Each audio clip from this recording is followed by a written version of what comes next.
Hindi ko talaga nahihiwagaan ako sa pagtimpla ng ng aking ilaw. Okay, magandang araw sa atin lahat mga kababayan, saan man panig kayo ng daigdig naron. Dito na naman tayo sa another episode ng ating vlogs, Badong Aratilis po. Masyado bang madilim?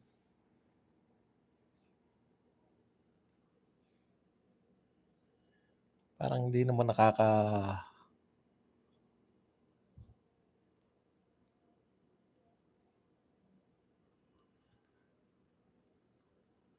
Okay lang ba itsura ko? Masyadong madilim. Bukas kaya ako ng ilaw ng bintana.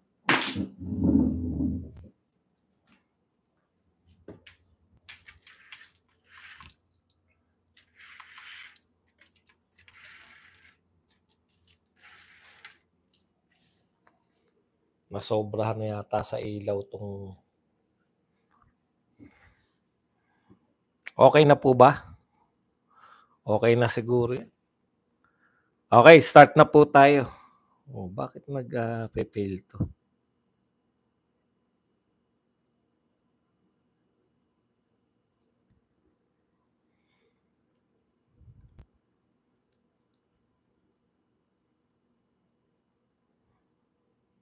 Teka lang inaayos ko lang tong live natin sa FB.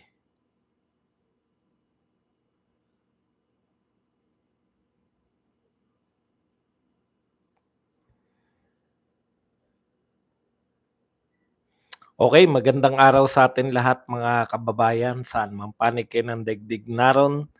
Dito na naman tayo sa another episode ng ating vlogs, Badong Aratilis po. Pag-uusapan natin ngayon, ito po, no, tuluyan na pong tinanggalan o dineactivate ito pong BP SPG o yung Vice President Special Protection Group na create po ng AP exclusively para po sa proteksyon ng ating pong Vice President. Kung bakit po yan talagang nagugulumihanan na rin talaga tayo, no? Dito po sa nangyayari sa ating kapaligiran. Okay. Pag-uusapan din po natin, ito po yung kung nagtataka po tayo kung ano po yung nangyayari, no? Dito po sa kampanya ni Marcos, yung pinagdududahan po natin yung mga survey na lumalabas na kahit na ano pa pong makita natin na napakalalaking rally o napakarami pong mga kalye survey na nagsasabi na nangunguna po ang lahat ng mga kandidato ni Pangulong Duterte. Pagdating po sa mga survey nila ng mga kalaban po natin ay nangunguna pa rin yung o na, pasok pa rin yung marami, no. Pero gusto ko pong tignan natin ito pong kandidato talaga na masyadong identified kay Marcos, no? Kasi kung mapapansin po natin, ang pinaka-identified po kay Marcos, ito pong si Abalos, di ba? Yung iba naman kasi diyan hatak lang Tulad nung Lacson Soto. In fact, kalaban po ni Marcos siya nung nakaraang eleksyon. Katulad po ng mga tulpo, may sarili pong yung mga tulpo po ay may sariling buhay. Nag-exist po sila kahit wala po yung mga Marcos. Magkaroon man ng Marcos o wala, nag-exist po yung mga tulpo. Parang ano yan, parang itapon mo lang diyan mabubuhay yung mga tulpo. Iba po yung ano niya, iba po yung dynamics ng tulpo, no. So dapat ang suriin natin at nagre-reflect talaga kung titignan po natin ang totohanan. Yung pong kandidatura ni Abalos, no. Yan po ang makikita natin na tunay na larawan. Laglagin po laglag po si Abalos kahit po well-oiled ang machinery, kahit po napakaraming ginagastos, ang lalaki ng mga ano ni Abalos sa EDSA at sa kung saan saang lugar sa Pilipinas. laglag pa rin po pagdating sa mga survey. Yan po mga pag-uusapan natin. At saka dahil po ngayon linggo, dahil linggo po ngayon, pipilitin po natin pag may oras pa po ay sasagot po tayo ng mga ilang yung mga comment naman dito sa FB na kadalasan hindi po natin napagtutunan ng pansin. Kasi napakarami po sa FB ay anti-Duterte. Hindi, yung follower ko po. Hindi ko nga alam kung bakit kukonti yung mga follower na pro-Duterte sa aking page sa FB, panay mga anti-Duterte. Yan po mga pag-uusapan natin, pero bago yan, kung bago ka pa lang dito sa ating channel, mag-subscribe ka na dahil ito lang ang tayong channel na may kinikilingan, may pinapanigan, una sa balita, huli sa impormasyon, kaya ano pang hinihintay nyo? Pindot na. Okay, baka naman marami lang tong aking Ayan. Pag-usapan po natin, unahin na po natin tong si eto pong si Abalos, no? Kasi po, isip ako ng isip, no? Paano nangyari na yung mga kandidato natin, paano nangyari pala si Bongo ay number 1, tapos konti lang yung pumapasok na mga kandidato ng PDP. Actually, 2 lang sila sa lahat ng mga survey, no? Sabi ko, may mali dito sa survey na to. It's either kinukondisyon tayo or something, no? Kinukondisyon tayo na matatalo yung mga kandidato ni Pangulong Duterte at mananalo yung kandidato ni BBM. Yan yung parang kinukondisyon sa atin. Pero kung titignan po natin, mapapansin po natin na meron talagang identified kay BBM. Ibig sabihin, sesemplang siya pag semplang si BBM. Sa lahat po ng kandidato ni BBM, lahat po yan karaniwan. Dati na silang mga senador or dati na silang politiko, no? Na by their own sikat sila. Pero si Benjamin Abalos, si Ben-Hur, kakaiba po kasi hindi pa naman naging senador yan. At saka identified talaga siya kay Marcos, no? Lagi siya nariyan, lagi nasa likod. Lagi siyang kumbaga sa mga picture taking, lagi pong nasa nasa picture. Pag may mga pinalalabas silang achievement kuno. Okay.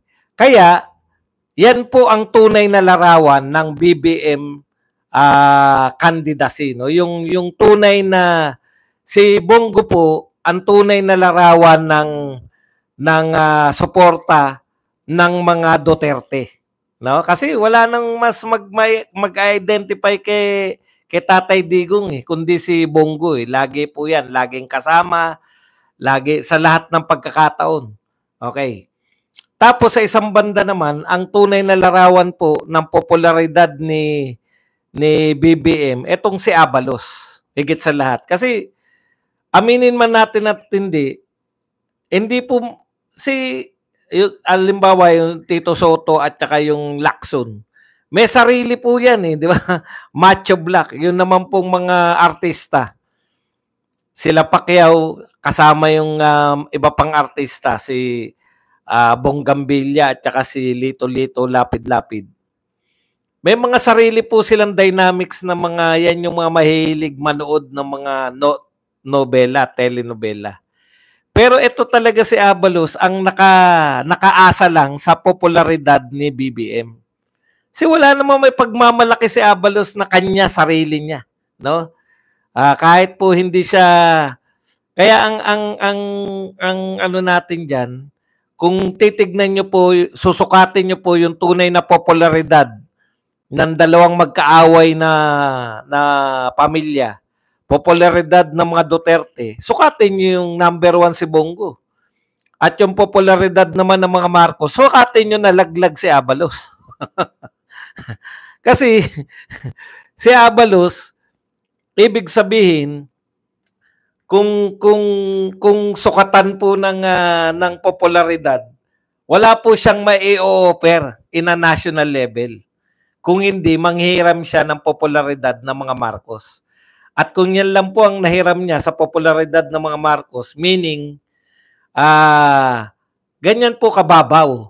Kung hindi po niya napapapasok yung katulad ni Abalos na meron pong well-oiled machinery, pinakamalaki. Kung hindi ako nagkakamali, isa siya sa may pinakamalaking ginagastos na sa umangal nga yung mga nanonood sa akin eh. Panay Abalos daw yung nakikita nilang ads. Bakit daw panay Abalos, no? Ganun po kasi kalaki magbuhos ng pera. Pinakamalalaking anong tawag diyan? Poster. Yung mga billboard, hindi na pala poster, billboard ang tawag. Ay kay Abalos din, no? Pero despite ng dami ng ginugugol na pera, laglag pa rin. Kahit sa sarili nilang mga pasarbi. So, ibig sabihin, ganyan po yung tingin ng mga tao sa administrasyon ni Marcos. Kahit na anong gawin nyo, laglag na kayo sa amin. Yan po. Tapos, Pangulong Duterte naman, ang larawan po niyan, yung pagiging number 1 ni Bongo. Okay. Sa madaling salita, mga kapatid, ang laki ng chance talaga natin na manalo. Mapatanggap lang natin sa mga solid Duterte na kinakailangan natin bumoto ngayon ng straight, no? Straight po talaga dapat 'yan. Kasi pag nag-straight po tayo, wala pong kakainin. Yung mga nilalagay ng mga survey na pumapasok, malalaglag po 'yan. Ibig sabihin, kaya po sila kasalukuyan na pumapasok, aasa din yan sa mga Duterte votes. Kasi yung Marcos votes na nire-represent ni Abalos, laglag po. Huwag nyo sabihin si Tito Soto at Lacson. Yung mga Bong Revilla at mga Lito Lapid, umaasa yan. O yung mga Abi Binay, yung mga Bilyar at hindi po umaasa yan. Sarili na nilang pangalan yan. Yan yung matagal nilang puhunan. Di ba? Ang talagang umaasa sa popularidad ni Marcos, eto lang pong si Abalos kasi wala pa po itong national presence, no? Wala pa po yung Abalos na presence sa national level. Kaya yan po yung boto ng Marcos. Kung laglag po si Abalos, laglagin po talaga. Ang kinakailangan natin lang, ma-realize yung tunay nating power. Yung pong naglalagay ngayon na number 1, kahit sa survey nila kay Bongo. Kunin natin yan. O yan. Ay, hindi. Si Tolentino, ano yan eh. Boto po yan ng, anong tawag doon? Yung galit. Boto po, kaya po nalalaglag yan. Kasi po, galit yung mga Duterte, di ba? Galit yung mga Duterte na talagang hindi sila ganun din, Marcos nga lang pala ang magdadala kay Tolentino. So kung anong kalagayan nilang dalawa, yun po yung Marcos. Kahit na gaano karami, wala po talagang kakainin. Speaking of Abalos, meron lang po tayong reaction. Grabe, no, yung sa pamaypay ni Abalos, isa po pala sa pinagmamalaki ni Abalos, no? Yung na-achievement pala kay Abalos yung pagkakahuli kay Pastor Kibuloy at saka kay Alice Go. Alam niyo po si Alice Go, 'di ba yung kwento natin diyan? Sumundo ka lang. Wala ka namang kinalaman doon, sumundo ka lang eh, 'di ba? At doon po sinabi ni Abalos yung kanyang famous quotation. Famous na quotation ba? Anong tawag doon? Famous na sinabi. Yung hindi niya alam. Famous na pagpapakyut. Yung hindi niya alam na recorded pala. Diyan niya po ang hindi makakalimutang sinabi ni Abalos na, ikaw pala si Alice Go. Ay, ikaw pala si Alice. Hindi makakalimutan, biglang nakalimutan. Ano na nga yung sinabi doon? Ikaw pala si Alice. Ikaw pala si Alice. Ikaw talaga yun. Ikaw pala si Alice, ikaw talaga. Ikaw talaga. Okay. Yung kay Pastor Kibuloy naman po, putya hindi nyo po nahuli si Pastor Kibuloy. Sumuko po si Pastor Kibuloy. Yan po, no? Sa totoo lang po. Ngayon, ang reason po, alam nyo, nagbalik lang po sa aking alaala, no? Bigla ko lang pong naalala ngayon, na sabi, yung sinasabi po ni Pastor Kibuloy, na ano yun? Extraordinary rendition. Di ba? Lagi po sinasabi yan ni Pastor Kibuloy. Ako mismo, ano ba itong mga pinagsabi ni Pastor Kibuloy na extra, hindi ko rin maunawaan yan until na madakip, until na kinidnap nila si Tatay Digong. Doon po yun, no? Yung pala, yun yung, kaya po napilitan na sumuko. Kasi, alam niyo po, nakakakausap ko po yung mga kay OJC.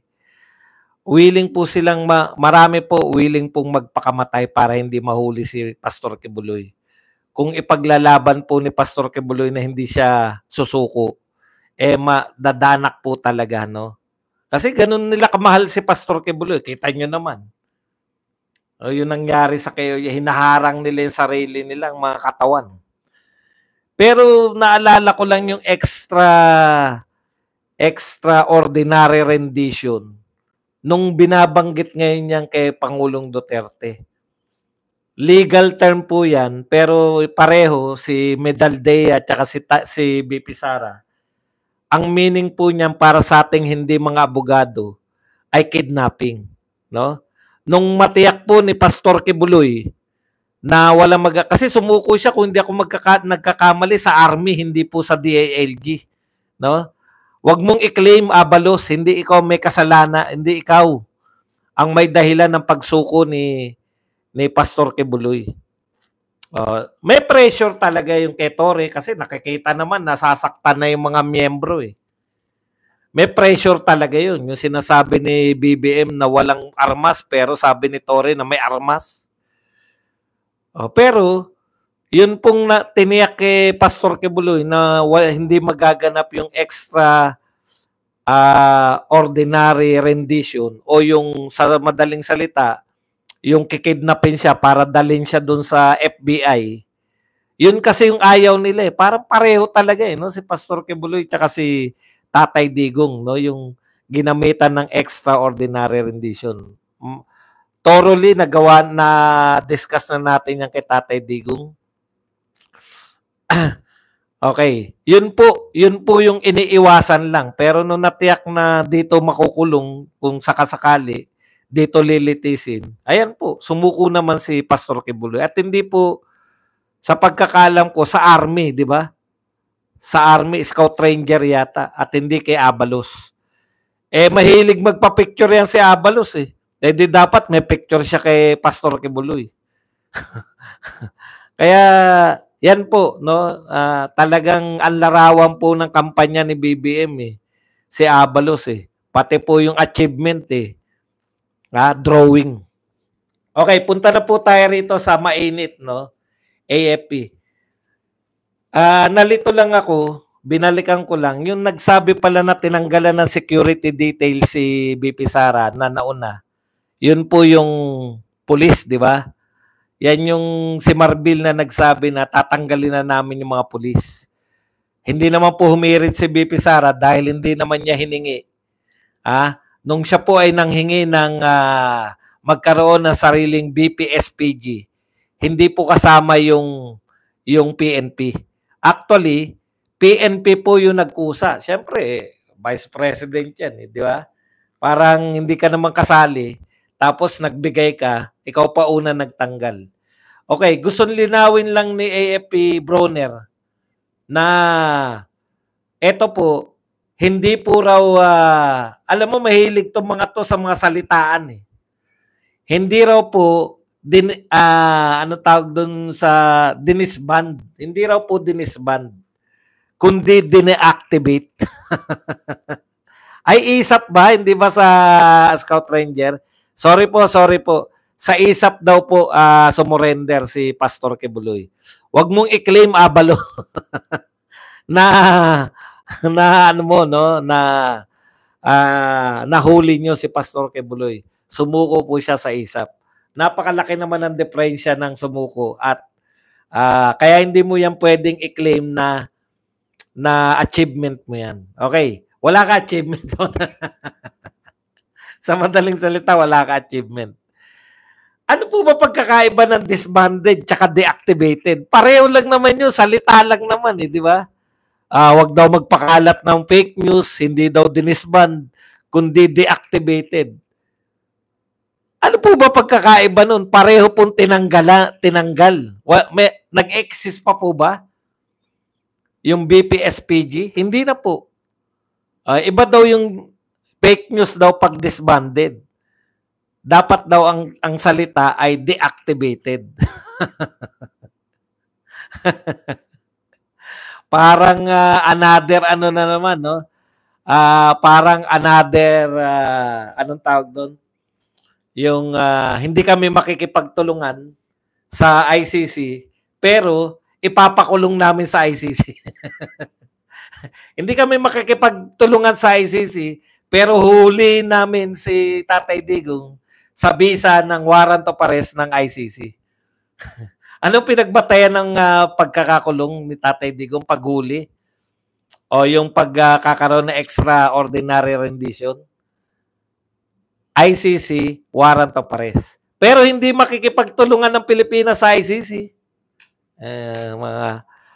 Sa madaling salita po, sa ating mga normal pang mga tao, no? Yung ibig sabihin po, yung puti ay puti pa rin, yung itim ay itim pa rin, tinanggal na po ang BPSPG at magkakaroon na lang po ng poprotektahan pa rin daw ng AFP pero hindi na po siya exclusive. Alam niyo po, eto sa totoo lang bakit po sa lahat ng panahon ngayon nyo pa i-announce yan? 'Di ba? Masyado na nga ang pakiramdam na nga ng mga tao. Ang pakiramdam na nga ng mga Pilipino sa buong mundo po to inapinan ninyo yung mga Duterte dahil yung tatay nila nakakulong kahit na ano pa pong pagbali-baliktad ninyo. Kahit na ano pa pong pagpapalabo ng mga kaya nyong gawin. Actually, lahat po ng nasa gobyerno ngayon, hindi po naglilinaw ng mga issue. Mas malabo po yung issue, mas gusto nila. Katulad po niyan, para saan po yan? General Bronner. Dahil in-announce ni BP Sara na babalik na siya sa Pilipinas, yung poprotektahan nyo rin naman. Di ba? Pero pinagagalit yung mga tao. Nagagalit na naman po yung mga tao ngayon. Bakit ngayon nyo pa naisipan na tanggalin? Sa lahat ng panahon. Mas importante sa kanila yung magpakita sila ng... Hindi ko talaga maintindihan. Kung para saan po. Yung mga announcement na ganito, para saan po yan? Para mag-create po ng pangamba sa lahat? Pag nangangamba po ba yung mga tao, tuwan-tuwa po kayo? Halimbawa, may nangyari kay BP Sara. Di, pucha, alam na planado nyo. Kasi very basic yung ngayon nyo pa i-announce. Pabalikin nyo muna, tsaka kayo magbago ng kung ano man yung gusto nyong baguhin. No? Gusto po nila yung merong hindi at isa mga tao eh. May chaos. Alam niyo po, yung mga normal, dinidepreciate ko na po yung mga normal pong pinuno, hanggat maaari, ayaw nila nagkakagulo yung mga populasyon.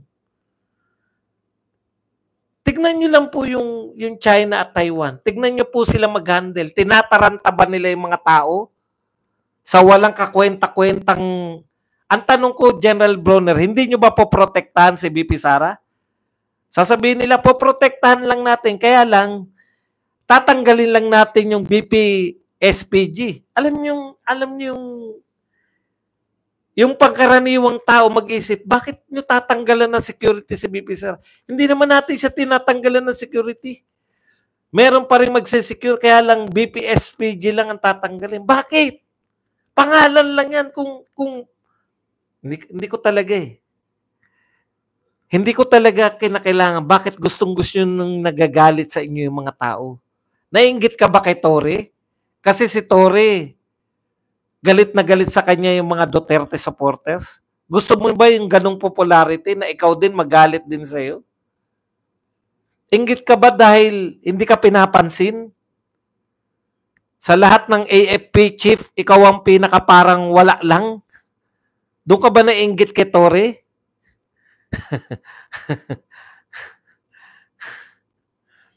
Ngayon, kahit sabihin po ninyo, tignan po ninyo yung pwede mangyari. Kahit sabihin ninyo na wala kayong kinalaman, may nangyari kay BP Sara, sino unang paghinalaan? Natatakot na nga kami sa ina-announce ni BP Sara na siya ay babalik dito sa Pilipinas. Kasi nakita po namin yung ginawa ninyo kay Tatay Digong eh. Kahit na anong pagtitipon ng mga tao, kung babalik si BP Sara, 1,000,000 man yung tao dyan, wala na po kayong kinikilala eh. 1,000,000, totoo iglesia, 2,000,000 sa Luneta. Kinilala nyo ba yung 2,000,000 ng iglesia? Sabi ko nga, kung ang iglesia po gustong gumanti talaga, wala po silang endorse na admin. Hindi ko po hindi ko po alam ang utak ng mga leader ng Iglesia ni Cristo eh. Pero kung ako po yan at hindi ako inintindi, di ba? Kung hindi po ako inintindi, putya. Hindi ko rin, wala na isa ko ipapa-endorse dyan sa mga pro-admin na senatoriables. Bakit ngayon, Bronner? Bakit ngayon? Gusto mong sumikat? Mas sikat kayo pag galit sa inyo yung tao, yun yung gusto nyo? Inggit ba kayo lahat kay Tore at kay Marbil? Sa totoo lang po kasi, traditionally, lagi pong mas sikat. Ito traditionally po, lagi pong mas sikat ang AFP chip kaysa sa PNP. Ngayon, hindi lang masikat yung PNP chief, pati po yung CID chief, masikat sa AFP chief.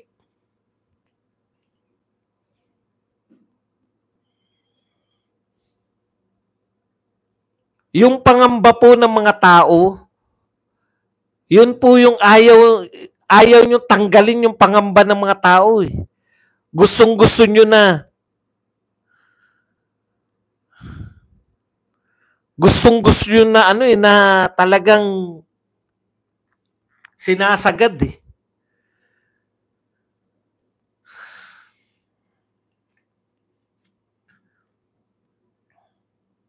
Parang tingin ko naghahamon sila na, ano ngayon? O pinakulong namin si Digong, may nagawa ba kayo? Parang ganun ang dating na sa akin. Gagawin din namin yan si BP Sara. O may magagawa ba kayo? Tinanggalan namin ng wala na yung BPS. Ang ganda po ng BPS-PG. At yan po, pre-propose po yan ni Sara Duterte. Tignan nyo po kung gaano po kagaling yung mga Duterte mag-isip in the future. Siguro nararamdaman na niya. Simula pa lang po eh. Unit team pa po sila ni BBM nung pre-propose niya yan. Actually, hindi pa sila nakakaupo. Hindi pa nakakaupo si BBM bilang president. Hindi pa nakakaupo si BP Sara bilang vice president nung pre-propose niya yan. Ang purpose niya, maganda eh, di ba? Naporsi na niya eh, na merong mga ma-elect na hindi magkatandem. So para hindi nasa mercy ng presidente yung Vice President na hindi niya kapartido o posibleng kakalaban niya. May separate siyang Vice President Special Protection Group para mangangalaga sa Vice President at sa pamilya ng Vice President. Ang ganda po lahat sumang-ayon eh. Pero nung nabuwag yung unit team, gusto rin buwagin yung VP SPG. Lahat po ng magagandang proyekto ni VP Sara, talagang ayaw po nila eh. Ayaw po nilang magmarka na yung tatak Duterte ng mahusay na pamumuno in contrast sa tatak Marcos na wala nang husay, wala pa tayong makitang leadership.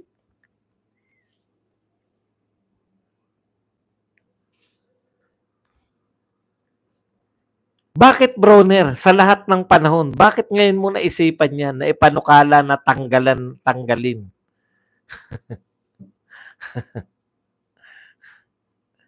Okay, punta po tayo rito dahil linggo nga ngayon. Yung mga gusto kong sumagot po sa mga para na-appreciate natin yung mga nagko-comment, di ba?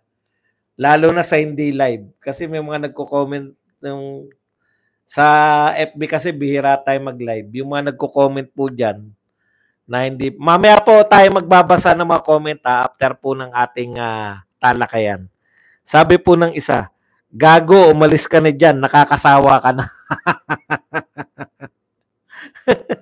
Alam niyo po, wag niyong parusahan yung sarili niyo kung nananawa po kayo kay Badong. Wag niyo pong panoorin si Badong. Napakasimple lang naman, di ba? Biruin niyo pa, panoorin niyo ko tapos sasabihin niyo, umalis ka na dyan, nakakasawa ka ng panoorin. Ibig sabihin, pinapanood mo pa ako. Wag po na, hindi ko babanggitin yung mga pangalan. Pero ito po, mga totoo po to. Okay, ito po isa. Madami kang alam, sumugod ka kaya sa Malacanang at doon ka magngangak-ngak.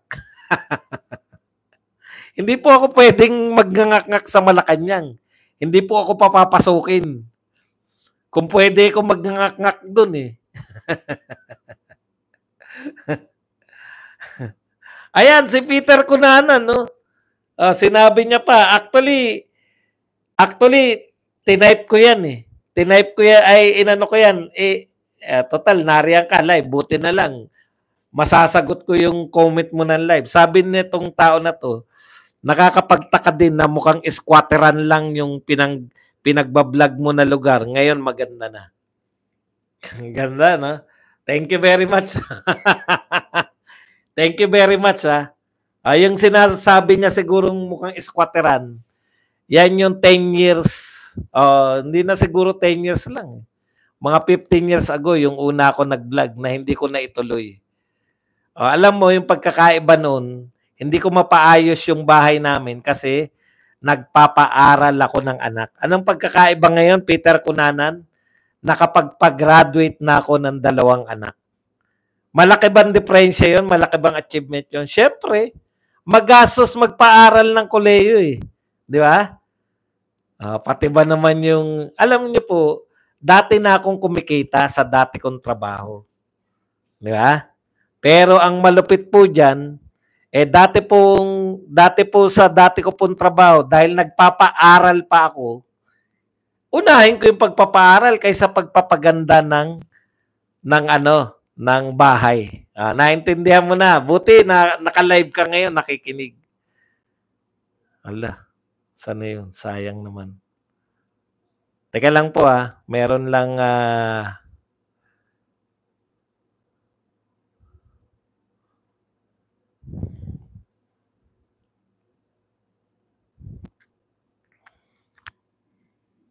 kunin lang po natin. Ayun.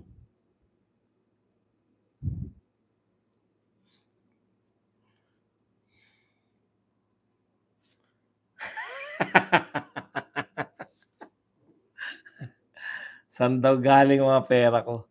Kumita po ako. Nakapagpaaral po ako ng anak. Kung hindi mo naintindihan yung sinasabi ko, no? Logic lang yan. Sinagot ko yung tanong mo. Logic lang po yan. Magastos po magpaaral ng anak. Kung nakapagpag-graduate ka na ng anak dahil sa sarili mong pagsisikap, siguro naman hindi masama na makapagpagawa ka naman ng aparador.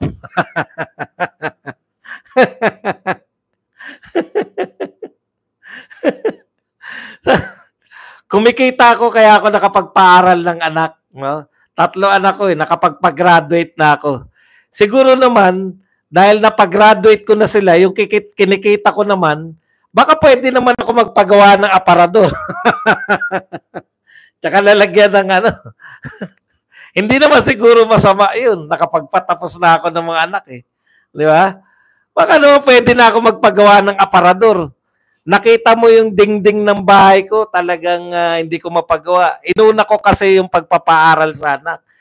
Ngayon nakapagpag-graduate na ako, patawarin nyo na ako kung magpagawa naman ako.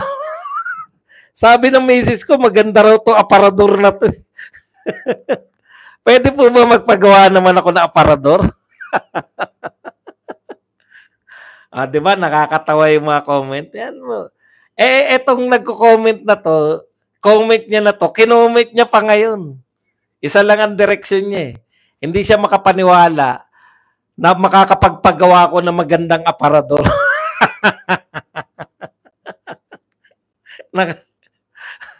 Kawawa siguro mga kapitbahay nito, no? Lahat nakikita eh. Okay, ito pa po isang tanong. Ay Badong, ang pag-usapan mo muna natin, ang 15 trillion na iniwan ni PRRD, ha ha ha. Ganun talaga sila eh, no? Tatawa na lang. Sabi Hi Badong, yung pag-usapan naman natin, yung 15 trillion na inutang ni Tatay Digong, ha ha ha. Okay, sinerch naman natin ng konti, no? Totoo ba na si Tatay Digong po ay 15 trillion ang iniwan na utang? Hindi po. 13 point something. 13 trillion lang po. Sinobra. Baka mag-abono tayo niyan. 13 trillion lang po ang inutang ni iniwan. Mahigit. 13 trillion mahigit. Hindi ko na alam yung eksakto eh. Pero pwede naman nating makita yung eksakto. Saan na ba yun? Wala na eksakto eh. Okay, basta 13 trillion mahigit lang. Ngayon po, ilan na po ang utang ni Marcos as of February 2025? Ang utang po ng Pilipinas ay 16.63 trillion na po. So yung 3 taon ni Marcos, nagkautang po siya ng nadagdag po sa utang ng Pilipinas ay 3.23 trillion. Okay. Magkano po ang nadagdag ni Tatay Digong sa utang ng Pilipinas? 7.5 trillion. Bakit malaki Badong? Kasi kay Tatay Digong, bakit wala naghanap ng utang? Bakit hindi natin pinaproblema yung utang? Una, naghanap yung pandemya. May pandemya po ba ngayon? Sa rate ng pangungutang ni BBM, malalagpasan niya yung dagdag na utang ni Tatay Digong. Yan po bang utang ni Tatay Digong nililihim natin? Hindi. Pero bakit hindi natin pinoproblema noon? Papaunlad ang Pilipinas noon nung panahon ni Tatay Digong. Nagkaroon ng pandemya, kailangan na maraming pera. Papaunlad ang panahon ni Tatay Digong, kaya maraming ginagawa. Maraming proyekto. Sangkatutak ang alam niyo po, yung mga pinagawa po ni Tatay Digong within 6 years, lahat po ng Pangulo, isama nyo na yung tatay ng Pangulo na to, lahat po ng Pangulo, tinalo po ni Tatay Digong sa dami ng infrastructure. Kung nangutang si Tatay Digong, bakit hindi naging usapin yan nung panahon niya? Kasi nakikita yung pinagdadalhan ng utang. Kitang-kita natin kung saan pupunta yung utang. Ngayon po, aminado sila. Ano ang proyekto? Ano raw yung malalaking proyekto? Tinanong si Claire. Ay, inaasikaso na po natin yung right of way. Right of way pa rin 3 years. Pero yung 3 years na yan, nadagdagan yung utang natin ng 3.23 trillion nang wala tayong nakikitang malalaking proyekto. Wala pong malalaking proyekto pero kasing laki ng inuutang nung panahon ni Tatay Digong. Malalagpasan niya po si Tatay Digong, maniwala kay sa akin, sa rate ng pangungutang natin. Ano pa po? Kay Tatay Digong, wala tayong malakihang binenta. Sabi ko nga sa inyo, sa panahon ni Tatay Digong, kung may katwiran po na tayo po ay mangutang o magbenta ng mga ari-arian, panahon po ni Tatay Digong kasi panahon ni Tatay Digong, pandemya. Wala pong magagalit kung nagbebenta tayo. Ngayon po, bukod sa ang lakas ng mangutang ng ating pamahalaan at walang nakikitang malaking proyekto, nagbenta pa tayo ng record-breaking na ginto. Pinakamarami tayong binenta na ginto. Record-breaking. Ikalawa, mga ari-arian natin at yung nag-transfer pa tayo, nanguha pa tayo ng mga pera sa PhilHealth, PDIC, na hindi po ginawa ni Tatay Digong. Ang dami pong perang pinag-usapan, pero nangutang pa rin.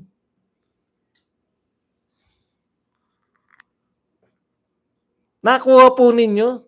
Kaya incomparable po itong gobyernong ito.